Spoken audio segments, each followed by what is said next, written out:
Hello, welcome to the channel. My name is Victor, and I'm going to be your anchor for this training. So we're going to be looking at the knowledge area that has to do with strategy analysis for business analysis.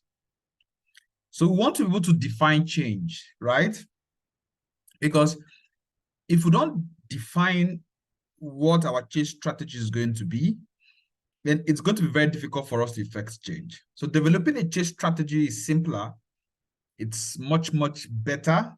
It's easier to carry out when the current state and the future state are already defined. If you can define your current state, then of course you're defining your future state, which I've already done before now. Then we can provide some context to change. We can actually now define our strategy. The change strategy clearly describes the nature of the change in terms of context, alternative change strategies, justification for why a particular change strategy is the best approach, investment and resources required to carry out such kind of change. Because of course, you need to have scope to what type of strategy and how far are you going to go in your change.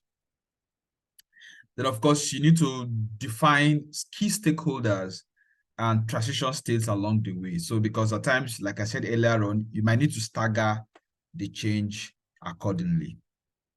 Now, what is going to be the input for you to be able to define change?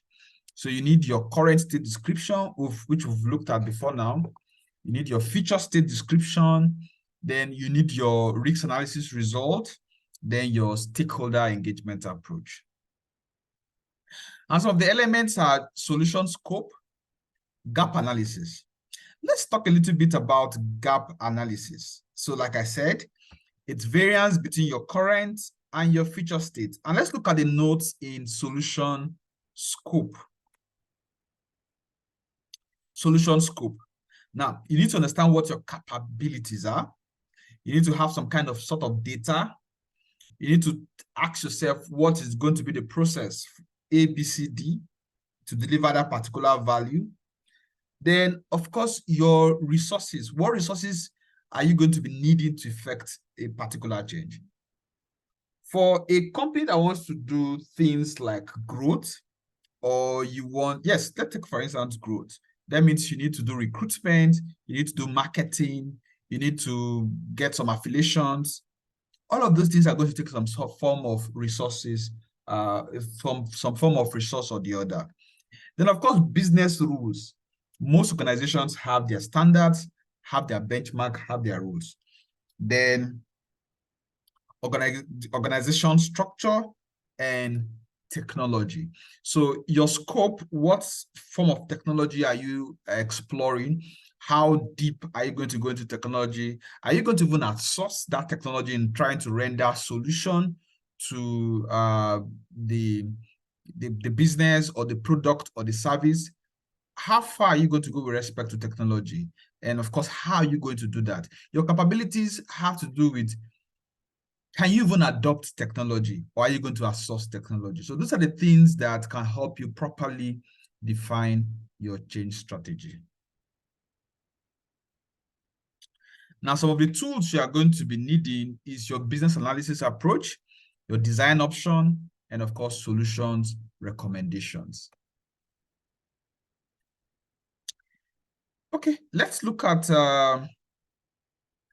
techniques that are involved in defining your strategy. So you need some kind of balanced scorecard, benchmarking and market analysis. We've talked about this, brainstorming, business capability analysis, business case, business model canvas.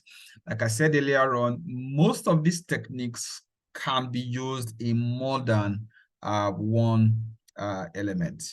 The stakeholders that are going to be involved are your implementation subject matter expert, your regulator, your sponsor, and it's not compulsory also that you use all of the stakeholders, but it's good to always be exhaustive when you want to define how you want to transit, how you want to change.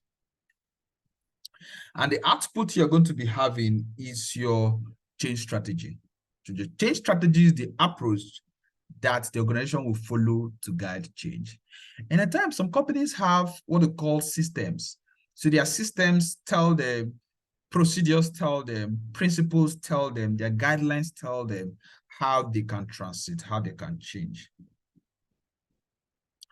Okay, if you have questions, don't forget to ask in the training group that you belong to at the time you're going to be joining this training, or you can ask also on the comment section of this YouTube channel, and I'm going to answer your questions. So these are some questions.